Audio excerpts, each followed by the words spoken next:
நம்ம கட்சியினுடைய 2வது ஆண்டு விழா, அதாவது 3rd இயரோட தொடக்க விழா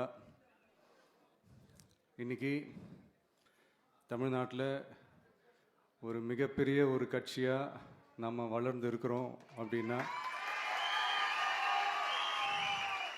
அது உங்களால் தான்.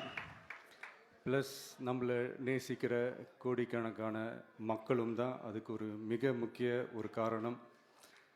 நீங்கள் தான் என்னுடைய ஒரு மிகப்பெரிய ஒரு பலம். உங்களை நம்பி தான் நானும் நம்ம கட்சியும் இருக்கிறோம். இதை நான் சொல்லி தான் உங்களுக்கு தெரியணும்னு அவசியம் இல்லை, இது உங்கள் எல்லாருக்குமே நல்லா தெரியும். அதனால் இன்றைக்கி உங்கள் எல்லாருக்கும், நம்ம கட்சியில் இருக்கிற தோழர்களுக்கும் தொண்டர்களுக்கும், இந்த கட்சியினுடைய ஒரு தலைமை தொண்டனான என்னுடைய வாழ்த்துக்களும் நன்றிகளும்.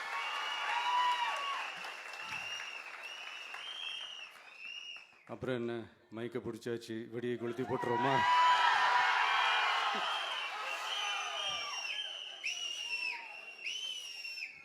(1977) ஜூன் மாதம்னு நினைக்கிறேன். ஜூன் மாதத்தில் புரட்சி தலைவர் எம்ஜிஆர் அவர்கள் ரேடியோவில் ஒரு பேட்டி ஒன்று கொடுத்தாங்க. அதில் பேசும்போது சொன்னாங்க, பேரறிஞர் அண்ணா அவர்கள் இருந்த இடத்தில் இப்படிப்பட்டவர்களும் அமர்கின்ற ஒரு நிலைமை ஏற்பட்டுச்சேன்னு எண்ணி எண்ணி கண்ணீர் வடித்தேன். அன்னைக்கு அந்த கண்ணீரை துடைக்க ஆரம்பித்த இயக்கம் தான் அண்ணா திராவிட முன்னேற்ற கழகம்னு சொன்னார். அதே மாதிரி 2017க்கு அப்புறம் 2021க்கு அப்புறம் தமிழ்நாட்டுடைய நிலைமையை பற்றி யோசித்து பார்த்த நம்ம தமிழக மக்கள், காமராஜர் அவர்கள் இருந்த இடத்தில், அண்ணா அவர்கள் இருந்த இடத்தில், எம்ஜிஆர் அவர்கள் இருந்த இடத்தில் இப்படிப்பட்டவர்களும் அமர்கின்ற ஒரு நிலைமை ஏற்பட்டுச்சேன்னு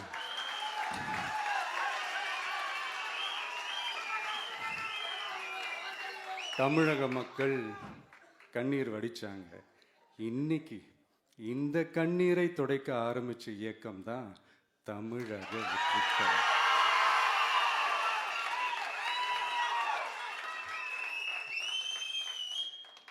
இப்படியெல்லாம் நம்ம பேசுறதுனால கண்டிப்பாக சில பேர் கொந்தளிப்பாங்க. அது பற்றில நம்ம கவலைப்படக்கூடாது. ஏன்னா கொந்தளிக்கிறது தான் அவங்களுக்கு வேலையே. புரிஞ்சுங்களா அவங்களுக்கு? ஏன்னா எம்ஜிஆர் அவர்கள் கட்சி ஆரம்பித்தப்போ, ஏன் அவர் ஜெயிச்சதுக்கப்புறம் கூட சட்டசபையில் கூட ஏதோ ஒரு நடிகர் கட்சி வந்திருக்குதான், ஏதோ ஒரு புதிய கட்சி வந்திருக்குது, புரட்சி தலைவர்னு ஒருத்தர் வந்து, இப்படியெல்லாம் கேலியும் கிண்டலுமா. அதனால் யார் அரசியலுக்கு வந்தாலும் இப்படி கொந்தளிக்கிறது தான் அவங்களுடைய வேலையே. அப்படி தான் நாம் அரசியலுக்கு வந்ததுக்கப்புறம் கூட இந்த விஜய்க்கு என்ன அனுபவம் இருக்குது, எம்ஜிஆர் அவர்களுக்கு எவ்வளோ அனுபவம் இருக்குது தெரியுமா? 52லேருந்து 72 வரைக்கும் அந்த 20 இயர்ஸ் திமுகவில் இருந்த ஒரு அரசியல் அனுபவம் எவ்வளோ இருக்குது தெரியுமா? விஜய்க்கு என்ன பெரிய அனுபவம் இருக்குதுன்னு கேட்டால் அதே வாய் தான் அன்னைக்கு எம்ஜிஆர் அவர்களை பார்த்து, அன்னைக்கு எம்ஜிஆர் அவர்களை பார்த்து, அரசியல் அரிச்சுவடி தெரியாதவர், கவர்ச்சியை மட்டுமே நம்பி இருக்கிறவர், அட்டைக்கத்தி, வாய் விளம்பர வள்ளல், இவருக்கு கேள்வி மட்டும்தான் கேட்க தெரியும், பதில் சொல்ல தெரியாது, நிருபர்களை சந்திக்க மாட்டார், டெல்லியை வகச்சிக்க மாட்டார், மேலே இருந்து அவருக்கு அவ்வளோ ப்ரெஷர் இருக்குது, அப்படி இப்படின்னு சொன்னதும் அதே வாய் தான். அதனால் எம்ஜிஆர் அவர்களை மட்டும் இல்லை, அவருடைய தொண்டர்களை கூட விட்டு வைக்கலை. அது என்னது, இந்த பளபளப்பு ஜொலி ஜொலிப்பை பார்த்தா பல்லிழிப்பவங்க,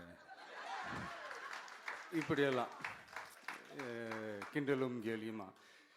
இது எல்லாம் மக்கள் ஒரு மாதிரி சைலண்ட்டாக வாட்ச் பண்ணிக்கிட்டு என்ன பண்ணாங்கன்றது உங்களுக்கே நல்லா தெரியும். அவர் ஜெயிச்சதுக்கப்புறம் இந்த அரசியலில் பழந்துன்னு கொட்டை போட்ட அனுபவிச்சாலையும் இருப்பாங்கன்னு சொல்லுவாங்கள்ல, அவங்க எல்லாருக்குமே அந்த கோட்டைன்றது ஒரு பகல் கனவாகவே மாறிடுச்சுன்னா பார்த்துங்க.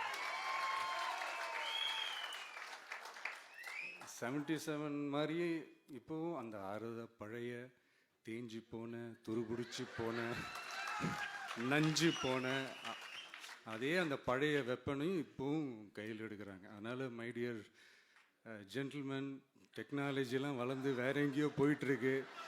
அட்லீஸ்ட் உங்கள் டெக்னிக்கையாவது கொஞ்சம் மாற்றுங்க பாஸ்.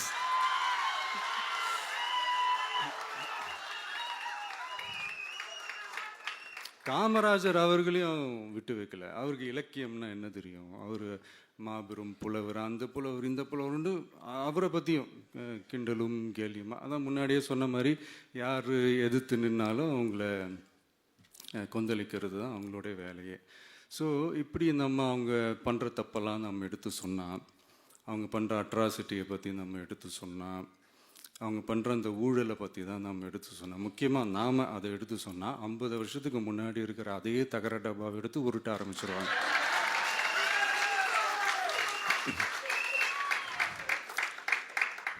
பவளவிழா பாப்பாவுக்கு வேற என்ன தெரியும்?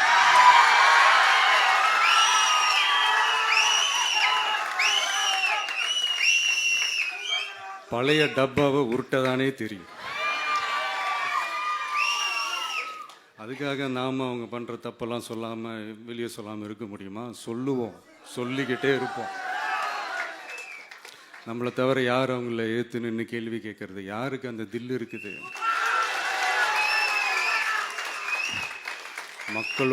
மக்களோட ஒரே பிரதிநிதி நாம் மட்டும்தான். ஸோ இப்படி இருக்கிற இந்த நிலைமையில் இன்னைக்கு இந்த டிஜிட்டல் உலகத்தில் திருவள்ளுவர் இருந்திருந்தாருன்னா இந்த தீய சக்தியை பற்றி என்ன திருக்குறள் எழுதியிருப்பாரு? ஒரு கற்பனையா, அநீதி, அராஜகம், தில்லுமுள்ளு இவை எல்லாம் திமுக முதற்றே உலகு.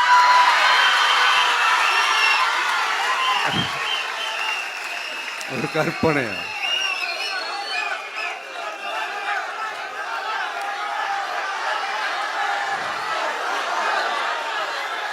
அநீதி, அராஜகம், தில்லுமுள்ளு இவையெல்லாம் திமுக முதற்றே உலகு.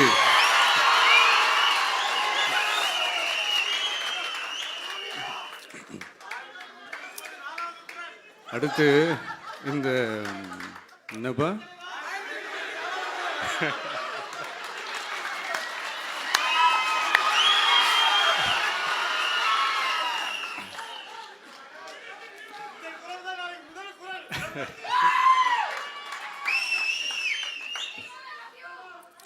அடுத்து இந்த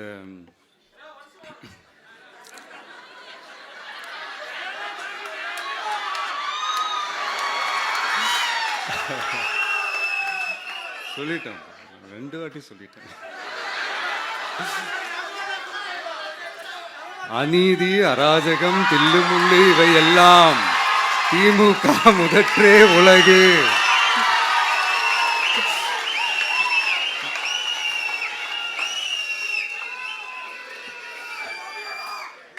அடுத்து இந்த மும்முனை போட்டி, 4 முனை போட்டி அப்படிலாம் சொல்கிறாங்களே, சரி அவங்கள பொறுத்த வரைக்கும் அப்படியே இருக்கட்டும். அதில் மாபெரும் மக்கள் சக்தியாக நம்ம அணி ஒரு பக்கம், அடுத்து திமுக தலைமையில் மற்ற கூட்டணி கட்சிகள் ஒரு பக்கம், அடுத்து பாஜக தலைமையில் மற்றும் பலர்.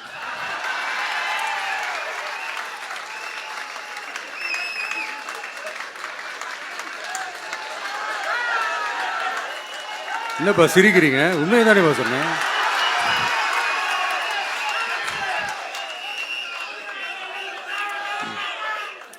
ஸோ இப்படி எத்தனை சக்திகள் எத்தனை பேர் வந்தாலும் திமுகவை வீழ்த்துறதுக்கு மாபெரும் மக்கள் சக்தியான நம்மளால் மட்டும்தான் முடியும். நம்ம டிவிகேவால் மட்டும்தான் முடியும். ஸோ இப்படி இருக்கிற இந்த நிலைமையில் ஏய் விஜய் வீட்டு விட்டு வெளியே வா, ஏய் விஜய் வீட்டு விட்டு வெளியே வா, இப்படியெல்லாம் கேட்கும் போது எனக்கு எப்படி அது தோணுதுன்னா, ஐயோ இவங்க ஒவ்வொரு வீட்டில் இருக்கிற ஒவ்வொரு விஜயும் இவங்க கூப்பிடுற மாதிரியே எனக்கு தோணுது. அப்படிதான் எனக்கு தோணுது. அதனால பொறுங்க பாஸ், வருவாங்க முறையா வருவாங்க. ஓட்டு போடுற அன்னைக்கு ஓட்டர் ஐடியை கையில் எடுத்துக்கிட்டு ஒவ்வொரு வீட்டில் இருக்கிற ஒவ்வொரு விஜயும்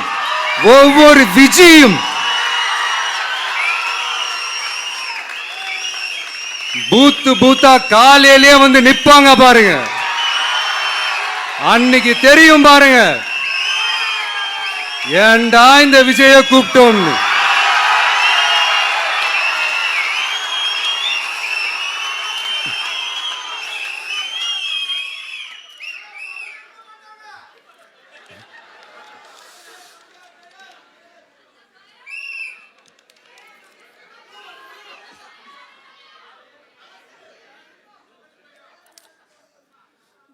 ஸோ இப்படி பேசினா உடனே இவரு நான் சினிமாவா இது அப்படின்ட்டு ஆரம்பிச்சிருவாங்க. நான் சினிமா விட்டாலும் நீங்கள் சினிமா விட மாட்டேங்கிறீங்களேப்பா.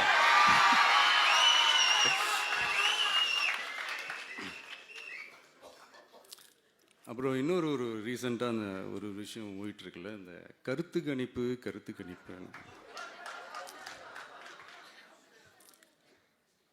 அதில் நிறைய பேர் உண்மையான கருத்து கணிப்புலாம் சொல்கிறாங்க. அதையும் நான் தப்பு சொல்லலை. சில பேர் கடுப்பில் விட்ட கணிப்பாகவும் இருக்குது, அதையும் நான் தப்பு சொல்லலை. இந்த கடுப்பில் விட்ட கணிப்பாளர்களுக்கு நான் சொல்லிக்கிறது என்னென்னா, ஒவ்வொரு ஊராக தெருவாக வீடாக போய் நீங்கள் அந்த கருத்து கணிப்பு எடுத்து பாருங்கள். ஒவ்வொரு வீட்லேயும் டிவிக்கு இருக்கிறத நீங்கள் பார்ப்பீங்க.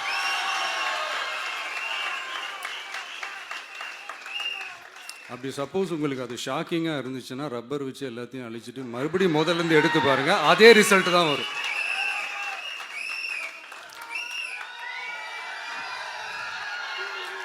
இது என்னப்பா லாஜிக்கு, அது எப்படி எல்லார் வீட்லேயும் டிவிக்கு இருக்கும் அப்படின்னு நீங்கள் கேட்டிங்கன்னா, ஒரு சின்ன சாம்பிளுக்கு ஒரு சின்ன டெஸ்ட் ஒன்று பண்ணி பாருங்களேன்.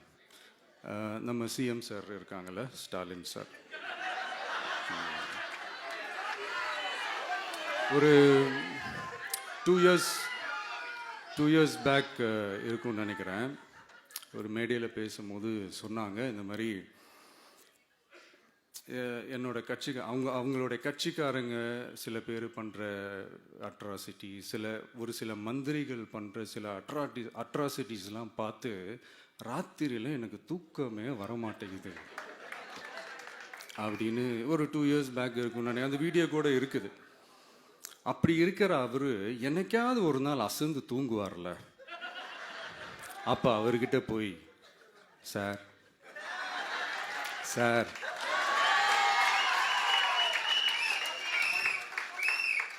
எந்த சின்னத்துக்கு சார் ஓட்டு போடுவீங்க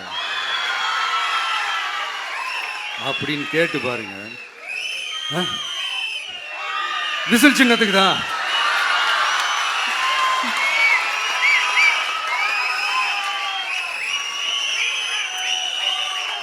தூக்கத்தில் இப்படி டப்புன்னு எழுப்பி கேட்டால் டப்புன்னு உண்மையை போட்டு உடைச்சிருவாங்க. அதுக்கு சொன்ன அப்படி இருக்கிற இந்த நிலைமையில டிவிக்கு வந்து சிட்டியில் தான் இருக்குது, டவுனில் தான் இருக்குது, வில்லேஜ் சைட்லலாம் இல்லை அப்படின்னு சொல்கிறவங்களுக்கு இந்த மாதிரி சில டெஸ்ட் எல்லாம் பண்ணி பாருங்க, தெரியும்.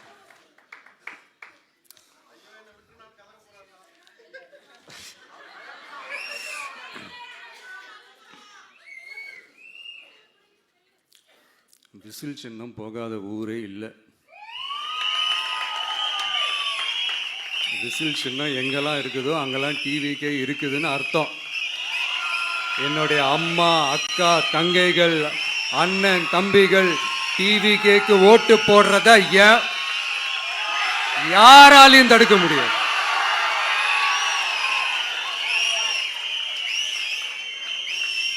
ரத்த சொந்தமா நம்மள நினைக்கிற நம்மளோட வகையராக்களை எந்த கட்சியாலையும் எவ்வளவு விலை கொடுத்தாலும் வாங்கவே முடியாது.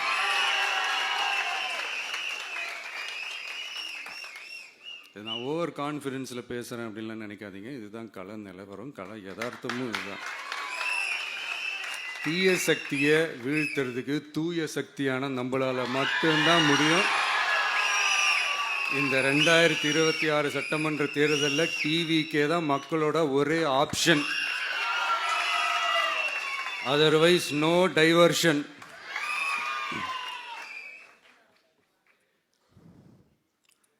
டப்பா இன்ஜின்,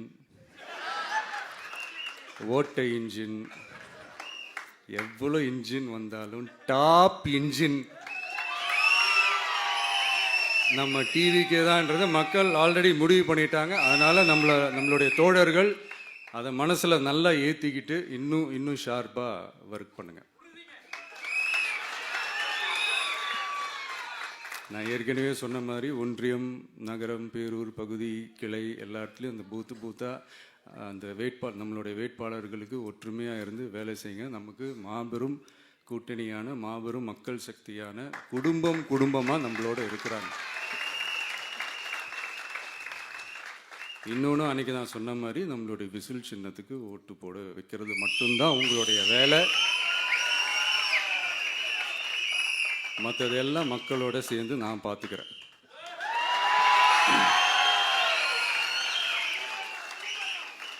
தமிழ்நாட்டோட அரசியலில் தி விசில் ப்ளோயர் இஸ் டிவிகே.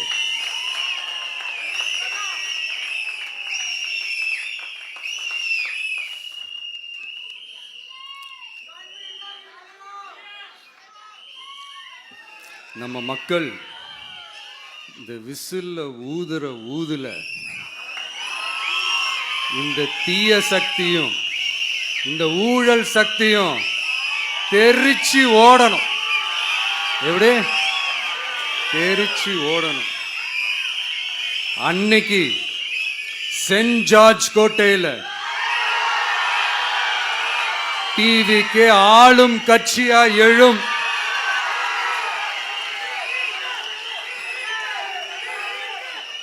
உங்களோட நான் இருக்கேன், நம்மளோட நம்ம மக்கள் இருக்கிறாங்க. இதுக்கு மேல என்ன வேணும்? கான்ஃபிடென்ட்டா இருங்க, நல்லதே நடக்கும், வெற்றி நிச்சயம். மீண்டும் சந்திக்கும் வரை நன்றி, வணக்கம்.